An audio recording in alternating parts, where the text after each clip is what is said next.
네, 여러분 안녕하세요. 저는 한국외국어대학교의 박진우 교수라고 합니다.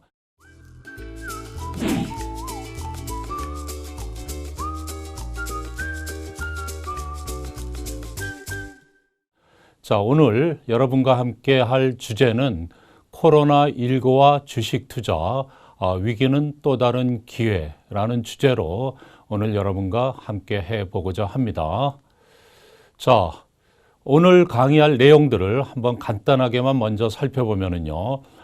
역사 속 위기 이후에 찾아왔던 주식시장의 기회, 그리고 코로나19 이후 우리나라 주식시장의 특징을 살펴보고요. 코로나로 경제는 안 좋은데 주가는 왜 오르나라는 이슈를 한번 또 살펴보고 나는 어떤 투자자인가, 결국은 어떤 투자자가 성공하는가, 그리고 지금은 어떤 주식에 투자해야 하나라는 주제로 오늘 강의가 진행될 예정입니다. 자, 그럼 먼저 역사 속 위기 이후에 찾아왔던 주식시장의 기회 하나씩 한번 살펴보도록 하겠습니다. 자, 우선 먼저 지금의 코로나19와 비슷한 사례로 1918년과 19년 사이에 전 세계적으로 스페인 독감이 유행했던 적이 있죠. 자, 물론 이때가 이제 제1차 세계대전 기간하고도 겹칩니다만, 이때 이후에 미국을 중심으로 주식시장이 호황을 보입니다. 자, 근데 문제는 이때 주식시장이 너무 과열되다 보니까 결국은 1929년에 미국의 대공황이 발생을 하면서 또 다시 전 세계가 이제 주식 시장이 침체에 접어든 적이 있었습니다. 자, 그 다음에 또 제2차 세계대전이 끝나고 난 직후에 세계적으로 전 세계 시장이 주식시장이 이제 호황을 누린 적이 있고요. 자, 그리고 여러분들 잘 아시다시피 1997년 그리고 98년에 우리나라에 IMF 외환위기가 있었을 때도 주식시장이 많이 폭락을 했다가 국내 주식시장이 빠르게 회복됐던 적이 있었습니다. 자, 그리고 미국의 2001년도 9.11 사태 직후에 전 세계 주가가 단 하루 만에 평균 10% 이상씩 다 폭락을 했던 적이 있는데 단 한 달 만에 세계 주식시장이 이제 회복이 되었고, 그리고 이후에 주식시장이 계속 상승을 보였던 그런 경험이 있었습니다. 자, 그리고 2008년도 이제 글로벌 금융위기 때 전 세계 경제가 침체에 빠지고 당연히 주식시장도 폭락을 했습니다만 이후 몇 년 동안 세계 주식시장이 또 유례없는 호황을 누리기도 했습니다. 자, 여러분들 최근에 경험했다시피 코로나19로 팬데믹 현상이 일어났던 3월 중순에 전 세계 주식시장이 이제 패닉에 빠지면서 시장이 이제 폭락을 했음에도 불구하고 뭐 우리나라를 비롯한 전 세계 주식시장이 지금은 대부분 다 회복돼서 코로나 이전 수준을 이미 다 회복을 했습니다. 자, 이런 위기 속에서 항상 기회가 있었던 사례들을 보면서 자, 그러면은 코로나19 이후에 우리나라를 중심으로 주식시장이 이제 어떤 특징을 보이고 있는지를 한번 살펴보도록 하겠습니다. 자, 먼저 코로나19 패닉으로 급락한 주가가 급속히 회복을 했습니다. 자, 코로나 이전을 어느 시점으로 잡을 거냐는 뭐 논란의 여지가 있습니다만 저는 금년 1월 15일을 코로나 이전 시점으로 보았습니다. 물론 이때 중국 우한 지방을 중심으로 코로나가 창궐하기는 했지만 지금처럼 전 세계적으로 이렇게 팬데믹이 일어나리라고는 아무도 예상하지 못했던 그런 시점이었습니다. 자, 그때 당시 우리나라 코스피 200 지수는 2230포인트였었습니다. 자, 그러나 이제 3월 중순 이후부터 코로나가 전 세계적으로 퍼지면서 WHO가 팬데믹을 선언한 직후인 우리나라 시점으로 이제 3월 19일 날 우리나라 코스피 200 주가 지수가 1,457포인트까지 폭락을 합니다. 자, 이 주가는 코로나 이전 주가의 거의 35% 정도 하락한 일종의 이제 패닉 현상이라고 할 수도 있겠죠. 자, 그러나 이후로 주가는 급속하게 회복을 합니다. 자, 그래서 약 한 달 반 정도 지난 5월 8일 시점에는 35% 떨어진 주가가 다시 35% 정도 상승을 해서 주가 지수는 1946포인트가 되죠. 자, 근데 여러분들 아시다시피 50% 하락한 주가가 50% 상승한다고 본전이 되지는 않습니다. 50% 하락한 주가는 100%가 상승해야 이전 수준이 되는 거죠. 자, 그래서 이제 코로나 이전 수준으로 돌아간 시점은 대략 3월 19일로부터 약 4개월 후인 7월 21일 날 주가 지수가 2229포인트로 상승을 해서 1월 15일 시점에 주가를 회복하게 되죠. 그리고 여러분도 아시다시피 이후로 우리나라 주식시장은 대략 2,300에서 400포인트, 한때 2,500포인트까지도 간 적은 있었습니다만, 현재는 대략 2,400, 500 정도 수준에서 움직이고 있는 것입니다. 자, 두 번째 이제 코로나19의 주식시장의 특징으로는 주가의 양극화를 들 수가 있습니다. 제가 방금 주가 지수를 중심으로 해서 주가가 다 회복이 됐다라고 말씀을 드렸지만 여러분도 아시다시피 코로나19로 인해서 그 수혜를 본, 즉 혜택을 본 그런 기업들은 주가가 2배, 3배, 심지어는 10배 오른 주식도 있을 정도로 많이 오른 폭등한 주식들이 있는가 하면은 여전히 코로나19의 피해에서 벗어나지 못해서 주가가 헤매고 있는 그런 주식들도 여전히 있습니다. 따라서 주가 지수가 회복됐다는 말이지 모든 주식이 다 회복됐다는 뜻은 아니고, 즉 다시 말해서 주식시장이 현재는 양극화 현상을 보이고 있다는 것을 우리가 알 수 있습니다. 또한 여기서 또 이 코로나19로 인해서 우리나라뿐만 아니라 전 세계적으로 새로운 주도주가 등장을 하죠. 흔히 우리가 이제 언택트 주식이라고 하는데, 즉 비대면 주식, 즉 코로나19로 우리가 이제 대면하는 것이 어려워지다 보니까 비대면 위주의 기업들의 주식들이 이제 많이 상승을 하는 언택트주라고 하는 새로운 주도주가 또한 등장을 했습니다. 자, 그 다음에 이제 또 신성장 산업의 대두를 들 수가 있습니다. 자, 여러분도 아시다시피 코로나19가 언젠가는 끝나겠죠. 자, 그러나 많은 사람들은 코로나19가 끝났다고 해서 우리나라가 우리뿐만 아니라 전 세계가 코로나19 이전으로 되돌아갈 거라고 믿는 사람은 거의 없습니다. 자, 흔히 여러분들 들어보셨겠지만 포스트 코로나 시대라고 해서, 자, 우리는 앞으로 코로나19 이후에도 우리의 삶 자체가 새롭게 변화할 것으로 예상하는 분들이 많이 있습니다. 따라서 우리의 산업도 새로운 산업으로 이제 변화하는 신성장 산업이 대두될 것으로 예상이 되고, 이에 따라서 신성장주들이 지금 시장에서 많은 주목을 받고 있습니다. 자, 이 신성장주에 대해서는 뒤에서 또 언급할 시간이 있으니까요. 뒤로 가보기로 하고, 자, 그 다음으로 이제 개인 투자자들이 급증을 했습니다. 자, 여러분들 많이 들어보신 말이죠. 동학개미운동이라고 해서 그동안 주식 시장에서 없었던 개인 투자자들이 새롭게 주식 시장에 이제 많이 뛰어들고 있습니다. 사실 오늘 준비한 이 강의도 이번에 코로나19 이후에 새로 시장에 뛰어든 우리 개인 투자자들을 위해서 제 강의를 준비한 것입니다. 자, 그러면은 코로나로 경제는 사실 굉장히 안 좋은 상황인데 주가는 오히려 코로나 이전보다 더 오른 상태로 됐는데, 자, 그 이유는 무엇일까를 우리가 한번 살펴볼 필요가 있습니다. 자, 여러분들이 꼭 이해해야 될 점이 뭐냐면은, 이거는 코로나와 상관없이 워낙 주가라고 하는 것은 현재의 경제 상황을 반영하는 것이 아닙니다. 주가는 개별 기업, 그렇죠?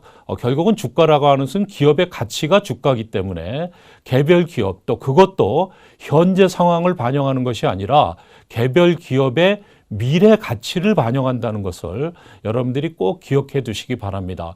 즉, 다시 말해서 코로나로 인해서 물론 경제 전반은 상당히 안 좋지만 일부 기업들은 또 코로나로 오히려 수혜를 본 기업들도 있고, 또 그중에는 코로나로 인해서 지금 피해를 보고 있지만 어차피 이 코로나가 앞으로 10년, 20년 갈 것도 아니고 1, 2년 이내에 코로나가 끝날 것이라는 그런 기대감이 있기 때문에 많은 투자자들은 코로나19가 끝난 이후에 그 기업이 다시 좋아질 것에 대한, 즉 미래 가치에 대한 기대감이 주가에 반영이 돼서 현재 주가가 오른 거라는 거를 여러분들이 이해해 주시기를 바랍니다. 자, 그 다음은 여러분들 알다시피 이제 코로나 이후로 코로나로 인해서 전 세계적으로 경제 성장률이 심각하게 후퇴했고 또 일자리도 많이 감소했습니다. 자, 그러다 보니까 우리나라를 비롯한 전 세계 대부분 정부들이 통화 재정 정책을 통해 가지고 경기 부양책을 지금 많이 하고 있죠. 따라서 이제 금리도 많이 인하했고 또 많은 돈도 풀었습니다. 즉 통화 유동성이 많이 공급됐고 또 어려운 기업들에 대해서는 구제 금융 등이 이루어졌기 때문에 사실 기업 입장에서 보면은 이러한 정부 정책의 수혜를 지금 많이 받고 있는 것입니다. 자, 다음으로는 앞서 이미 말씀드린 바와 같이 평균의 함정에 빠지지 말아야 합니다. 주가 지수는 물론 이제 이전 수준 이상으로 회복을 했지만 아직도 개별 주가별로는 상당한 차이가 있다는 것을 우리가 또 이해해야 합니다. 자, 그럼 나는 어떤 투자자인가? 자, 지금부터 여러분들의 이제 투자 행태와 또 투자 종목에 대해서 이제 강의를 할 텐데요. 자, 우선 우리가 먼저 여러분 스스로가 나 자신은 어떤 투자자인지를 한번 생각해 보는 시간을 갖기를 바랍니다. 우선 먼저 투자 자금이죠. 자, 여러분도 알다시피 투자 자금 하면은 크게 세 가지 유형으로 나눌 수가 있습니다. 여유 자금. 자, 그 다음에 이제 필요 자금, 신용 자금인데 여유 자금은 여러분들 다 아시는 내용이고 필요 자금이라고 하는 것은 이제 내가 언젠가 필요한 돈인데 지금 잠시 주식 투자에 활용하는 돈을 우리가 이제 필요 자금이라고 이야기할 수 있고요. 말 그대로 이제 남에게 빌린 돈으로 투자를 한다면 이제 신용 자금으로 투자를 하는 거죠. 자, 여기서 많이 들어보셨겠지만 투자는 여유 자금으로 하는 것이다 라는 것이 기본적인 원칙입니다. 자, 그럼 이제 다음으로는 또 투자 기간을 우리가 한번 생각해 볼 필요가 있습니다. 자, 물론 우리가 이제 투자하는 기간을 무 자르듯이 이렇게 이제 일률적으로 정의를 할 수는 없지만 제 나름대로 한번 생각해 본 정의를 말씀드리자면은 여러분이 그야말로 아침에 매입해서 오후에 매도한다든지 아니면 길어야 며칠 동안을 보고 주식 투자를 하신다면은 여러분은 초단기 투자자가 될 거고요.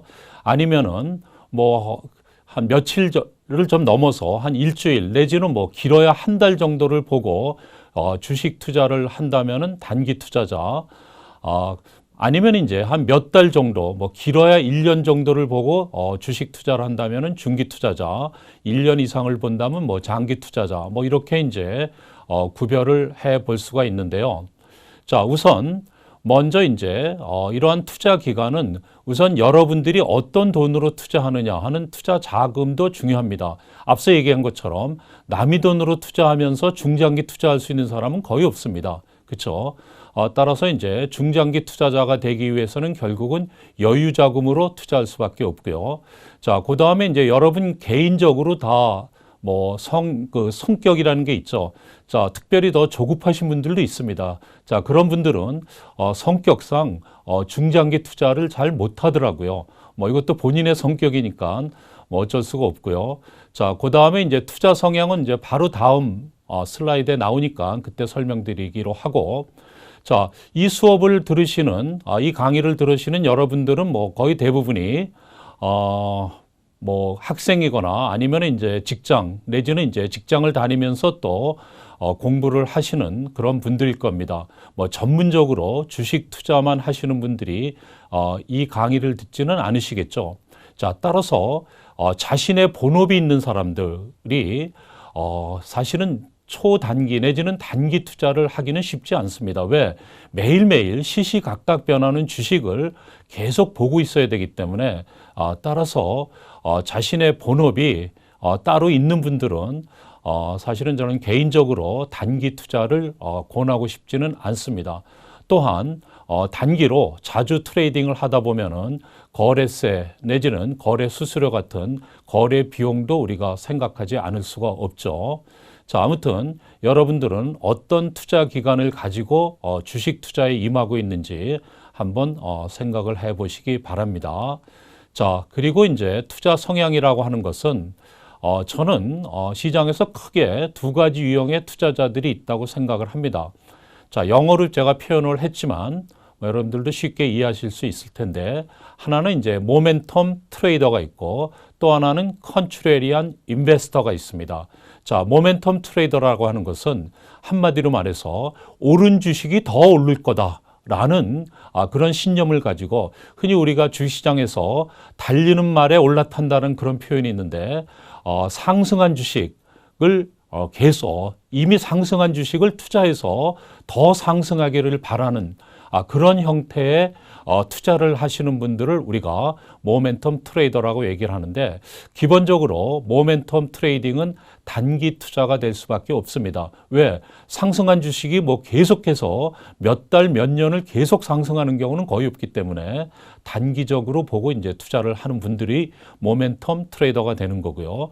컨트레리언 인베스터라고 하는 것은, 자, 많이 떨어진 주식은 언젠가는 오를 것이다 라는 그런 신념을 가지고 시장에서 소외된 저가 하락한 주식들을 사가지고 오를 때까지 기다리는 투자자.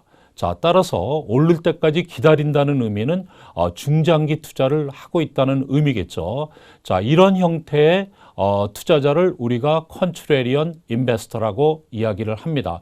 자, 컨트레리언 인베스터들은 민 리버전이라고 하는, 이거 영어로 표현했을 때 민 리버전인데 우리말로는 이제 평균 회귀 현상이라고 얘기해서, 주가라고 하는 것은 일종의 어떤 평균에 회귀하는 현상을 보인다. 즉, 너무 오른 주식은 떨어질 것이고 언젠가는 평균으로 떨어지고, 너무 떨어진 주식은 오를 것이다.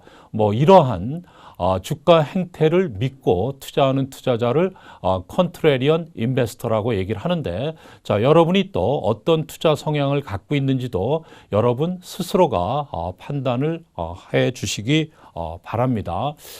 다만 그 학자들이 그 과거에 주가 그 시계열 데이터를 가지고 분석한 결과에 따르면은 비교적 단기적으로는 주가가, 오른 주가가 더 오르는, 즉 모멘텀 성향이 있다라는 그런 연구 결과를 보이고 있고, 자, 그러나 이제 중장기적으로는 몇 달 또는 몇 년을 보고 주식의 그 시계열 분석을 해보면은 대략 과거에 떨어진 주식이 올라가고 또 오른 주식은 떨어지는, 중장기적으로 그런 성향을 보이고 있다는 그런 투자 결과도 있으니까요. 여러분들이 참고해 주시면 좋겠습니다.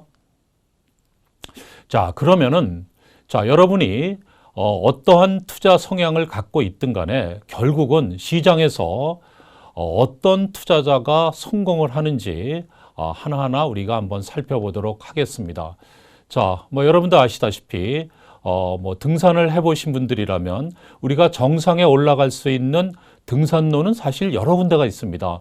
자, 뭐 빨리 좀 가파르지만 빠른 길로 정상으로 올라갈 수도 있고, 또 어떤 사람들은 조금 멀어도 완만한 길로 정상으로 올라갈 수도 있습니다. 자, 누가 맞느냐를 우리가 뭐 일률적으로 이야기할 수는 없습니다. 즉, 길은 많기 때문에 성공한 투자자가 될 수 있는 방법도 사실은 여러 가지가 있습니다. 다만 제가 걱정스러운 것은 여러분들이 뭐 산을 오르다가도 혹시 길을 잘못 들어서게 되면은 정말 많이 헤매고 고생을 하는 경우가 있는데 주식 투자도 마찬가지입니다. 잘못된 길로 들어서서 실패하고 고생하는 투자자들이 되지 않기를 바라면서, 자, 그럼 어떤 점에 우리가 유의를 해야 되는지 하나씩 살펴보도록 하겠습니다. 자, 요행이 아닌 확률에 투자한다. 자, 여러분도 알다시피 누구나 운만 좋으면은 한두 번, 서너 번 정도는 여러분이 투자한 종목에서 수익을 낼 수도 있습니다.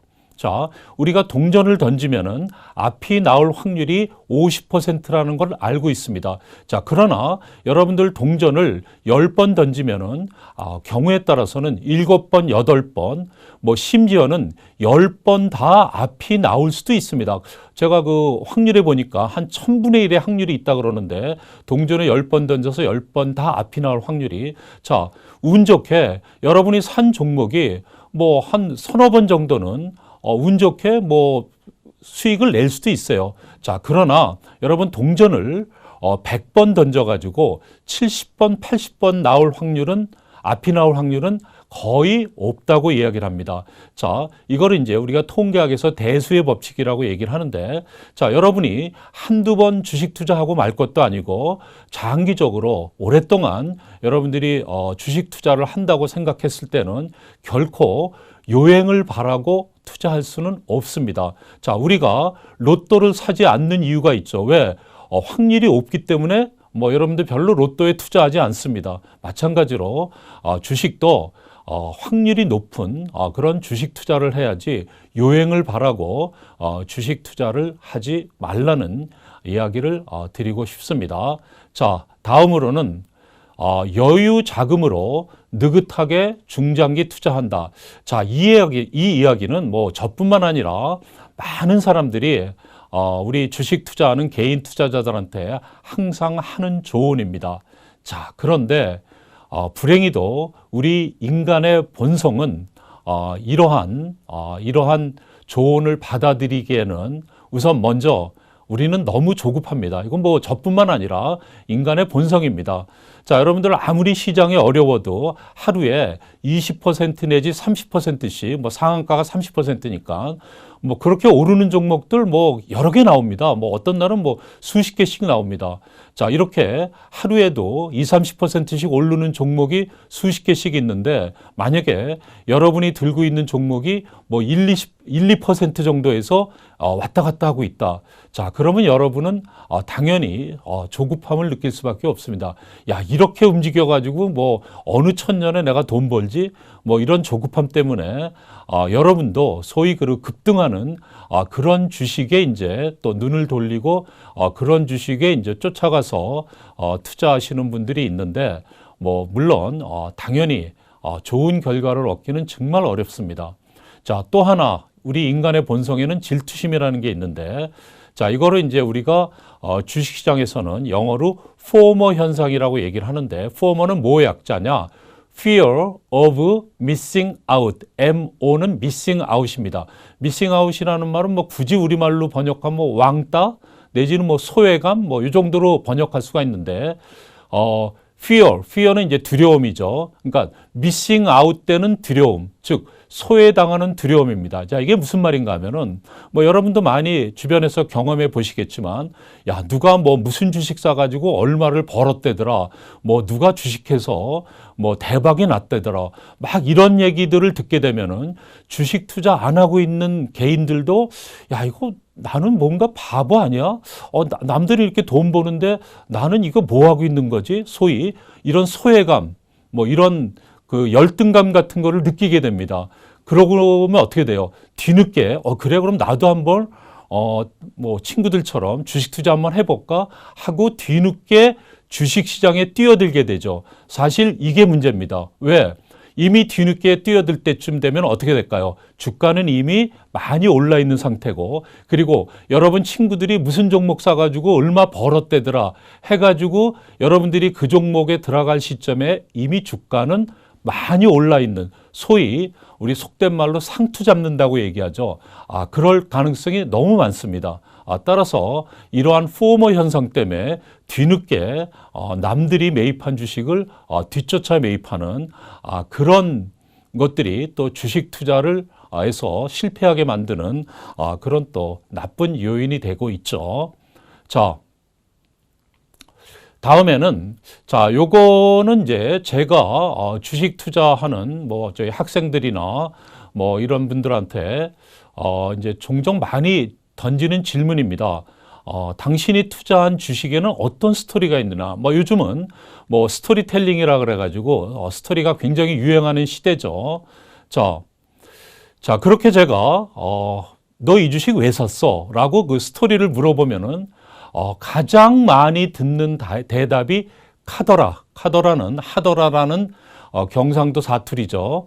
자, 누가 그러는데 이 종목이 무지하게 좋대더라.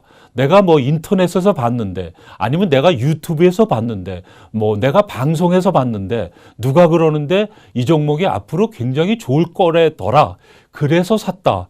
라고 하는 투자자들이 시장에는 가장 많이 제가 듣는 얘기입니다. 제가 생각하기에는 가장 나쁜 투자 방식입니다. 남한테 좋은 정보를 얻으면 좋은 거 아니야? 여러분들, 솔직히 얘기해서 비전문가인 여러분 귀에 들어온 그 정도의 정보라면은 그 정보는 이미 세상에 있는 다른 사람들은 다 알고 있는 정보고, 이미 주가는 그 정도의 정보는 이미 다 반영을 해서 주가는 이미 다 오른 상태입니다. 자, 오히려 이 정보 중에는, 여러분이 들은 이런 정보 중에는 소위 그 작전 세력들이 주가를 올리기 위해서 일부러 배드 뉴스 내지는 가짜 뉴스를 시장에 퍼뜨린 뉴스를 듣고 여러분들은 뒤늦게 그런 종목을 살 가능성도 다분히 많습니다. 따라서 저는 오히려 차라리 남의 얘기 듣고 주식 투자하는 것보다는 오히려 묻지마 투자가 낫다고 생각합니다. 아무 얘기도 안 듣고 그냥 아무것도 모르면서 에라 모르겠다 하고 그냥 아무 종목이나 차라리 사는 게 차라리 낫다. 물론 바람직한 투자 방법은 아니지만 오히려 남이 얘기 듣고 사는 것보다는 저는 오히려 그럴 바에 그냥 묻지마 투자가 차라리 낫다고 생각하는 사람 중에 하나입니다. 물론 둘 다 좋은 방법은 아닙니다. 자, 당연히 우리는 주식 투자에서 성공하기 위해서는 분석을 할 줄 알아야 되겠죠. 자, there is no free lunch. 세상에 공짜 점심은 없습니다. 당연히 여러분들도 공짜로 성공한 투자자가 될 수는 없습니다. 뭔가 노력을 해야 되겠죠. 자, 그러기 위해서 우리는 많은 사람들이 주식 분석을 해보라고 얘기합니다. 재무제표도 분석해보고 그 기업의 비즈니스 모델도 보고 그 기업의 경영자가 누구인지 많이 찾아보고 심지어는 뭐 주식 그 기업의 기업 탐방까지 가보고 뭐 그런 얘기들을 하는데, 여러분들 솔직히 본업이 주식 투자가 아닌 우리 개인 투자자가 어떻게 재무제표를 보고 분석을 할 줄 알고 또 어떻게 그 기업의 뭐 탐방까지 가보겠습니까? 따라서 분석을 해본다는 것은 사실은 우리들이 해볼 수 있는 그런 영역은 아닙니다. 물론 분석을 전문으로 하는 애널리스트들의 리포트를 여러분들이 참조하실 수는 있습니다. 자, 그래도 여러분들 이 리포트도 너무 맹신하지 마세요. 혹시 여러분들이 애널리스트 리포트를 보면서 경험했을 수도 있는데 리포트를 보고 그 주식을 한번 보세요. 대부분 이미 주가가 많이 올라 있는 상태인 경우가 태반입니다.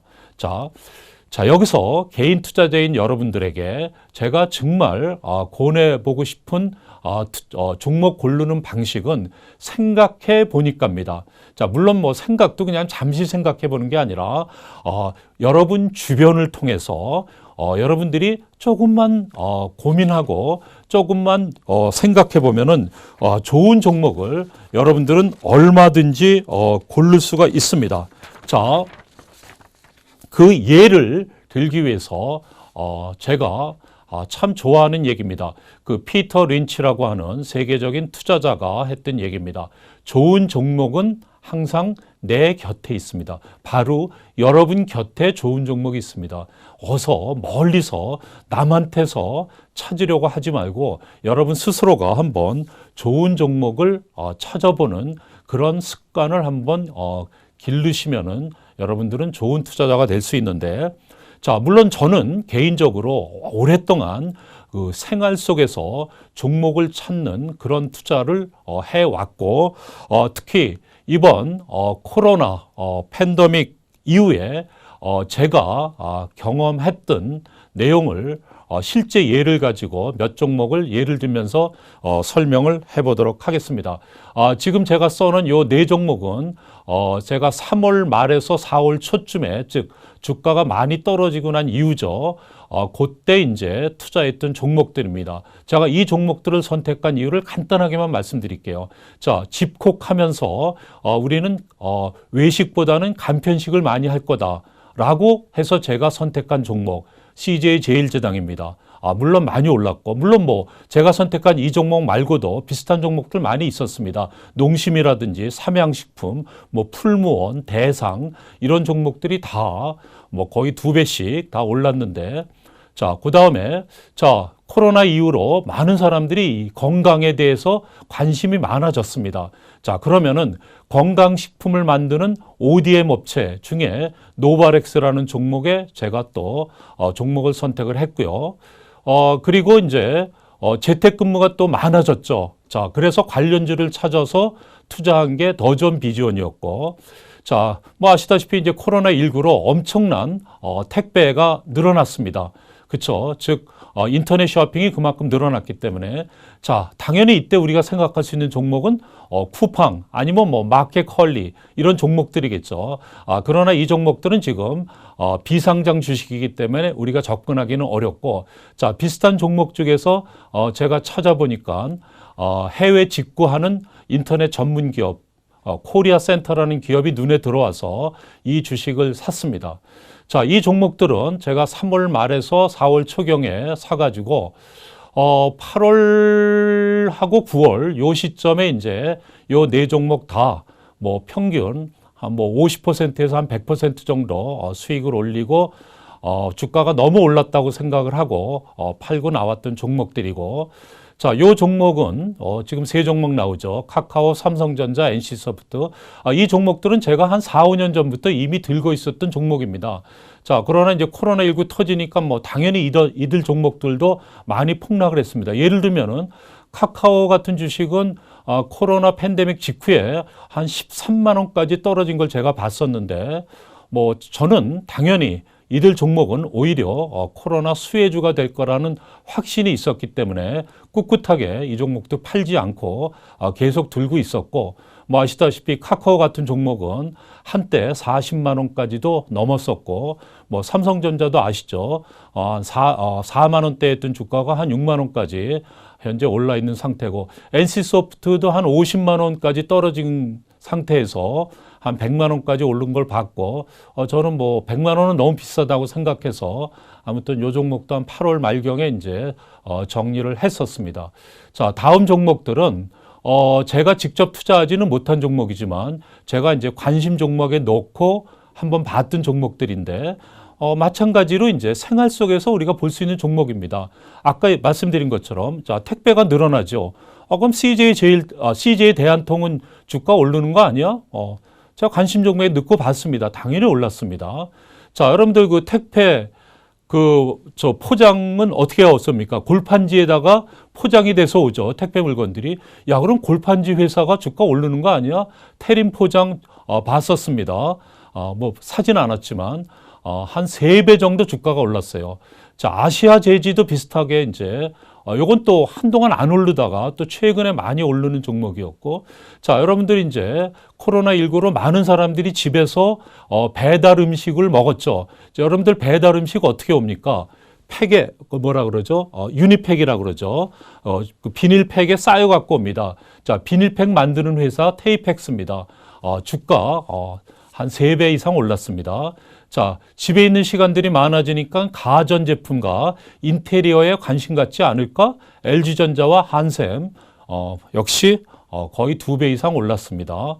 자, 물론 뭐 제가 이 모든 종목에다 투자했던 건 아니고, 자, 이런 식으로 우리가 뭐 코로나라는 이런 상황에서도 또 나름 생활 속에서 이렇게 종목들을 찾아볼 수가 있는 겁니다. 자, 이게 여러분들 제가 예를 들어서 설명을 한 거지만 여러분도 마찬가지로 생활 속에서 이렇게 종목을 찾는 그런 좋은 습관을 한번 개발해 보도록 노력해 보시기 바랍니다. 자, 그럼 이제 다음으로 포스트 코로나 신성장 산업에 주목하라. 자, 여러분들도 많이 들어보셨겠지만 코로나 이후에 코로나가 끝난다고 하더라도 우리의 산업 구조는 앞으로 바뀔 것으로 많은 사람들이 예상을 하면서 시장에서 이제 주목을 받았던 그런 업종들입니다. 플랫폼, 2차 전지, 5G, 비메모리 반도체, 그리고 이제 그린 뉴딜 쪽에 전기 수소차, 태양광, 풍력, 수소에너지 재활용, 그 다음에 디지털 뉴딜이라고 해서 사물 인터넷, AI, 자율주행, 뭐 AR, VR, 원격 의료 등, 그리고 이제 또 바이오도 새로운 신성장 산업으로 이제 주목을 받고 있습니다. 자, 그런데 물론 뭐 뒤에서 다시 언급하겠지만 문제는 주가입니다. 저는 개인적으로 이러한 코로나 이후에 이들 산업이 우리나라뿐만 아니라 전 세계를 주도할 신성장 산업이라는 건 저도 인정하지만 문제는 시장에서 너무 큰 기대감을 받다 보니까 주가가 사실은 너무 올랐다고 저는 개인적으로 생각을 하고 있는데 이 얘기는 또 뒤에서 또 언급하도록 하겠습니다. 자, 그 다음에 이제 7번째는 미스터 마켓하고 친구가 되라. 뭐 미스터 마켓이 누구냐? 사실은 이제 주식 시장 내지는 주가를 의인화해서 표현한 것입니다. 자, 이 미스터 마켓이 결국은 이제 주가를 결정하는 주식 시장인데 저는 개인적으로 이 미스터 마켓을 굉장히 스마트한 가이다, 스마트한 친구라고 믿습니다. 여러분 뭐 주가는 여러분 혼자서 결정하는 것이 아닙니다. 주가는 수없이 많은 투자자들이 누군가는 이 순간에도 어느 주식을 사고 또 그 주식을 누군가는 팔고 있는 겁니다. 수없이 많은 투자자들이 거래를 통해서 형성된 게 주가입니다. 따라서 일종의 빅데이터로 이루어진 집단 지성의 결과라고 저는 믿고 있어요. 따라서 주가라고 하는 것은 그렇게 뭐 여러분들이 생각하는 것처럼 대충 엉망진창이 아닙니다. 주가는 그래도 나름 주가는 다 그 이유가 있는 겁니다. 오른 주가는 오른 주가대로, 떨어진 주가대로는 떨어진 주가대로 집단 지성의 결과라고 믿고 있다면은 주가를 너무 그렇게 하찮게 생각하지 않고 주가를 여러분들이 항상 믿고 있기를 바라는데 문제는 이 친구가 이렇게 스마트한 반면에 조금 이모셔널합니다. 감정에 치우는 경우가 많이 있어요. 따라서 항상 그렇지는 않지만 종종 이 미스터 마켓이라는 친구가 비이성적으로 군집 행태를 보입니다. 군집 행태라는 말은 뭐냐면은 뭐 좋다 그러면은 우르르 몰려가서 그 주식 사고 뭐 나쁘다 그러면은 완전히 그 주식은 소외해버리고 뭐 이런 식의 비이성적인 군집 행태를 가끔 보인다는 겁니다. 자, 이런 시점을 이용해서 우리는 주식 투자를 하는 겁니다. 그러니까 주식 시장 주가 자체를 처음부터 못 믿겠다가 아니라 주가 자체는 여러분들이 믿음을 가지고 보되 다만 주가 자체가 종종 비이성적으로 움직이는 그런 시점을 우리는 투자의 포인트로 여러분들이 삼을 줄 알아야 합니다. 자, 그 다음에는 이제 주식을 사지 말고 기업가, 기업인을 사라. 자, 이게 무슨 뜻인가 하면은, 자, 여러분들 뭐 우리가 하찮은 뭐 1,000원, 2,000원짜리 빵을 사기 위해서 빵집을 들렀을 때도 여러분들도 나름 고민합니다. 아, 이 빵 살까? 저 빵 살까? 자, 1, 2,000원짜리 빵을 사면서도 고민하는 여러분들이 뭐 수백만 원, 수천만 원을 주고 주식을 매입하면서 어떤 기업인지도 모르고 또 여러분들이 아주 친한 친구가 있는데 야, 내가 지금 사업하려고 그러니까 너 나한테 좀 투자할래? 암만 친한 친구가 여러분한테 제안한다고 여러분들 절대 친구한테 선뜻 투자하지 않습니다. 그런데 여러분은 전혀 알지도 못하는 그런 기업인한테 누군지도 모르는 그 경영자한테 여러분의 수백만 원, 수천만 원을 맡기는 겁니다. 그게 주식 투자입니다. 자, 어떻게 여러분들은 알지도 못하는 사람한테 돈을 맡기면서 또 아니면은 여러분의 그 피 같은 돈을 주식 투자하면서 뭐 하는 기업인지도 모르고 그 경영자가 어떤 사람인지도 제대로 모르고 주식 투자를 하겠습니까? 따라서 여러분들은 투자하기 이전에 항상 최소한도 뭐 하는 기업인지 정도는 여러분들 그 정도의 정보는 인터넷이나 유튜브나 이런 데 들어가면 정말 많이 있습니다. 또 그 기업인이 어떤 길을 걸어왔는지 이런 정보들도 사실은 우리가 쉽게 얻을 수가 있으니까 그런 걸 보고 그 기업과 또 그 기업의 경영자에 대한 믿음이 있을 때 그때 투자를 하십시오. 다만 그렇다고 해서 좋은 기업이고 성실한 경영자면 무조건 주식을 사서는 안 되고 항상 중요한 것은 미스터 마켓한테 물어봐야 됩니다. 즉 주가가 문제입니다. 그렇죠? 주가가 떨어졌을 때 저평가돼 있을 때 그런 기업을 사는 거지. 무작정 기업이 좋고 경영자가 미달문하다고 비싼 가격이라도 사다 이런 뜻은 전혀 아니니까 오해하지 마시기 바라고. 자, 테마주는 간단히 얘기하겠습니다. 테마주는 우리 개인 투자자들의 영역이 아닙니다. 하지 마십시오. 자, 이렇게 주식 투자에는 우리가 항상 과거를 얘기하는 경우가 많은데 과거는 필요 없습니다. 주식 투자에 가정법은 없습니다. 코로나19 터졌을 때 내가 그 종목 살 걸, 주식 투자할 걸, 지난 얘기 해서 뭐 합니까? 자, 중요한 거는 문제는 지금부터입니다. 자, 그럼 이제 과거는 지나갔고, 자, 지금은 우리는 어떤 주식에 투자해야 하는가? 라는 주제가 오늘 강의의 이제 마지막 부분이 되겠습니다. 자, 투자라고 하는 것은 너무 당연한 얘기 같지만 결국은 이제 가격과 가치를 비교하는 과정입니다. 즉 가격이 현재 주가가 그 기업의 가치보다 높다면은 우리는 그 주식은 고평가됐다고 이야기를 하고 반대로 가격이 그 기업의 가치에 비해서 낮다면은 저평가라고 이야기합니다. 자, 그럼 이제 문제는 무엇가 가치고 무엇이 가격이냐라는 거를 우리가 이제 이해를 해야 되는데요.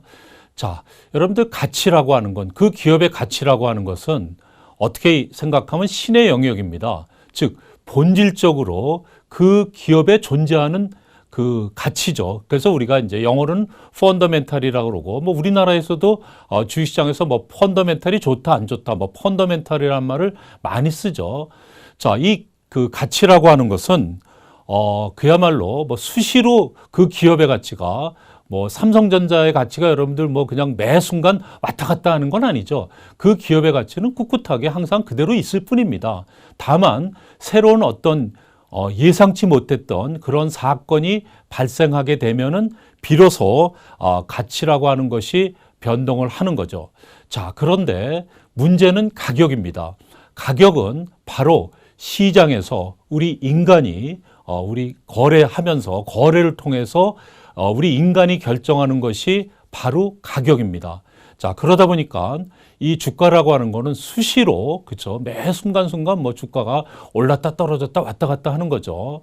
자, 그리고 이 가격이라고 하는 것은, 주가라고 하는 것은 인간이 거래하다 보니까 물론 많은 인간의 집단 지성이기는 하지만 제가 앞서 얘기했던 것처럼 종종 인간의 감정이 개입되면서 이 가격이 종종 왜곡될 가능성이 있는 겁니다. 자, 따라서 우리는 이 본질적인 가치는 꿋꿋하게 있는데 이 변덕스러운 가격, 그 인간이 결정한 이 변덕스러운 주가를 보면서 우리는 항상 주식을 선택을 해야 되는데, 자, 문제는 코로나라고 하는 사상 초유의 사건으로 인해서 기업의 가치도 분명히 커다란 영향을 받았고, 또한 그로 인해서 주식시장에서 우리 투자자들이 투자를 통해서 주가도 엄청나게 큰 변동성을 보였습니다. 따라서 이렇게 사상 초유의 사건으로 인해서 가치와 가격이 이렇게 함께 막 그 혼돈스럽게 변하는 바로 이런 시점이야말로 우리가 새로운 투자 기회를 잡을 수 있는 그런 시점이다라고 이제 생각을 합니다. 자, 따라서 우리가 이 코로나로 인해서 제가 뭐 기업을 나열한 건 아니고 업종들을 조금 나열을 해봤습니다. 이 코로나로 인해서 영구적으로 그 기업의 가치가 긍정적인 영향을 받은 그런 업종들, 뭐 이런 업종들이 있을 거고요. 아니면 이제 뭐 진단키트나 백신 치료제처럼 일시적으로 또 수혜를 받던 그런 주식들도 있을 거고, 또 코로나하고는 뭐 크게 상관없이 물론 뭐 완벽하게 상관없는 주식은 없겠지만 크게 상관이 없었던 주식들도 나름 우리가 이제 이렇게 분류를 해볼 수가 있고요. 일시적이나마 코로나19에 영향을 받은 그런 업종들도 있고, 상당한 영향을 받은 업종, 뭐 항공, 여행, 레저가 이제 대표적인데요.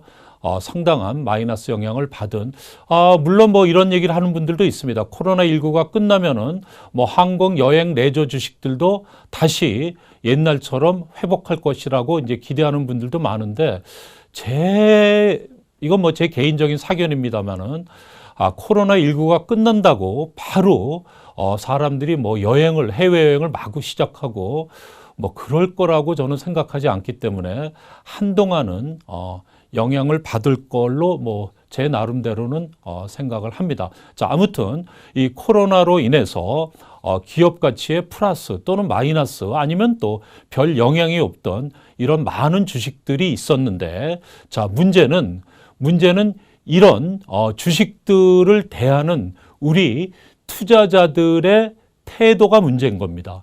즉 주가가 문제인 겁니다.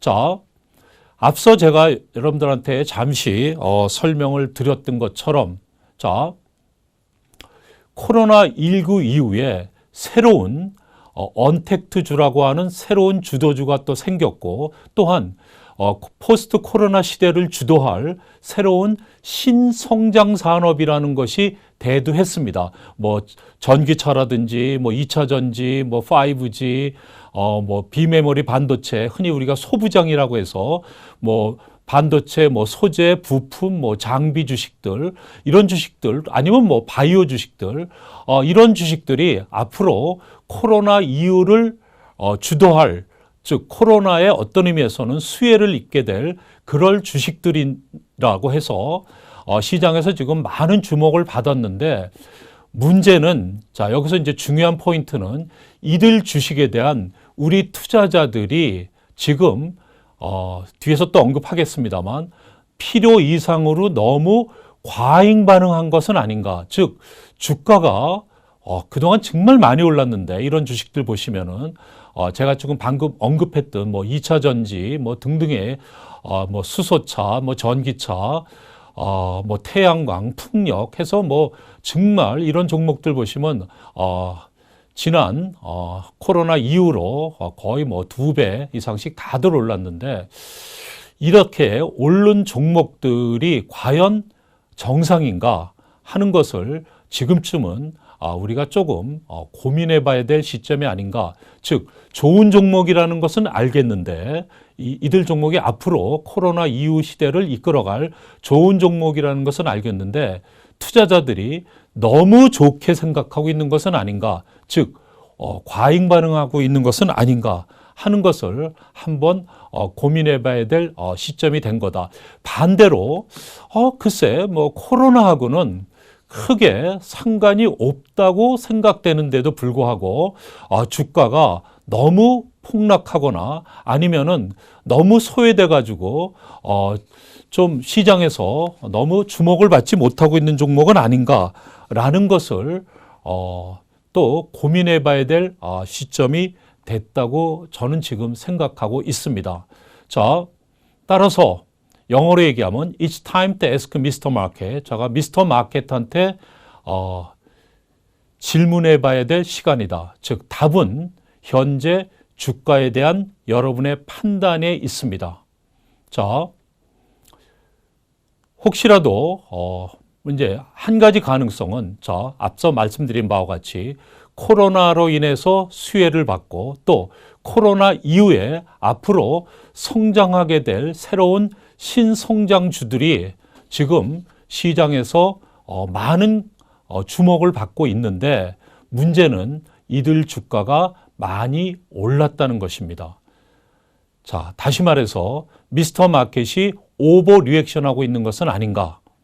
자, 이것을 이제 제러미 시걸 교수는 성장의 함정이라는 표현을 썼는데 우리 일반적인 투자자들은 어떤 기업이 앞으로 성장할 거라는 그런 기대감이 있다 보면은 너무나 그 성장에 몰입한 나머지 필요 이상으로 높은 주가를 그 가치를 그 기업한테 매겨서 주가가 너무 올라가는 그런 경향을 보인다라는 그런 성장의 함정에 주의하라라는 이야기를 하는데 지금이 성장의 함정에 주의해야 될 시점이 아닌가라는 그런 고민을 해볼 시간이다라고 제 개인적인 생각을 여러분한테 말씀을 드리는 거고, 자, 반대로 코로나로 인해서 피해를 본 주식들 내지는 코로나하고 상관없는 주식들은 사실은 주가가 굉장히 낮은 상태. 제가 아까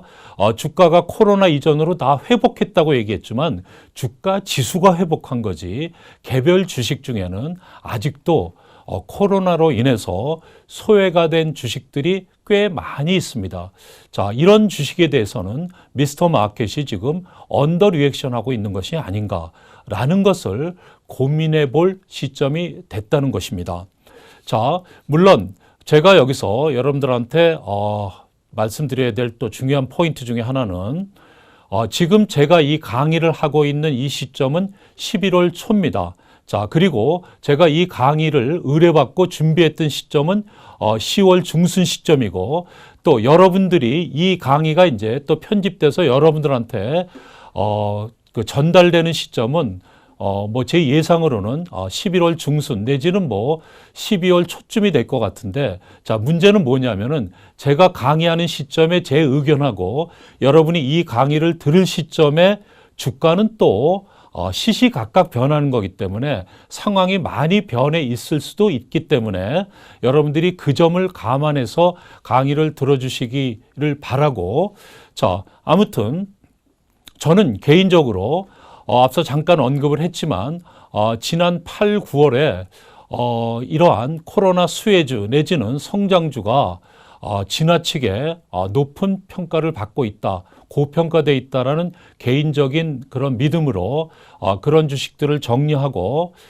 좀 제 나름대로 소외됐다는 주식들, 그렇다고 코로나 영향을 크게 받을 것 같지 않음에도 불구하고 코로나 때문에 덩달아 하락해가지고 시장에서 소외되고 있는 주식들, 뭐 예를 들면은 뭐 제가 종목까지는 언급할 수 없지만 은행, 뭐 증권주 내지는 화학주, 그리고 유통, 그리고 건설주, 이런 주식으로 제 포트폴리오를 이제 재구성을 했고, 지금 한두 달 정도 지났는데 뭐 제 나름대로는 포트폴리오를 잘 재구성한 것 같다는 생각은 들어요.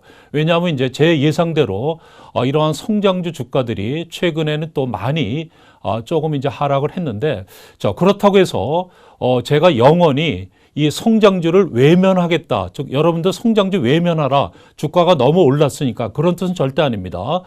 이 성장주들도 지금 주가가 제가 강의하고 있는 이 시점에는 주가가 또 많이 떨어져 있기 때문에 만약에 결국은 앞으로 코로나19 이후에 주식시장을 또 주도할 주식들은 결국은 앞서 얘기했던 이러한 신성장주들이 우리나라의 산업뿐만 아니라 주식시장도 앞으로 선도해갈 예정으로 저는 보고 있습니다. 다만 문제는 주가입니다. 항상 여러분들 미스터 마켓하고 제가 친구가 되라 그랬죠. 무조건 야 이거 성장한다.